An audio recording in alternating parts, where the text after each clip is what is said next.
You remember when I first moved in and I started painting thinking that I could do it all brilliantly and I used silk paint from his coat? Pulled the paint off. I had a right nightmare. I got really, really cross and ended up pulling loads of bits off the wall. Don't pick it, don't pick it. Oh, uh-oh, picked it. Would you have picked it?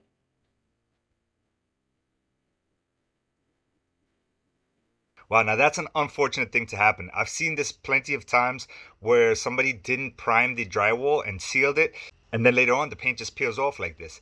I see this happen a lot in bathrooms and anywhere there's moisture, kitchens for instance. Anyways, to fix this, you're gonna have to peel as much as you can. If you have to use a sander, use a sander. Then I would go ahead and use something called a peel stop primer, which is sort of kind of like an Elmer's glue. You can use guards. Zinsser guards is perfect for that. With that, you want to seal the surface and glue everything in place. Then you want to go ahead and use a high build primer. Now what that's going to do, it's going to prepare your walls for the paint. Also, it's going to show all the imperfections. So if you potentially have to spackle some areas, it'll be easier to see if you use a white primer before spackling. And then once the spackle's dry, I would go ahead and sand those areas, spot prime them, and then they're ready for paint.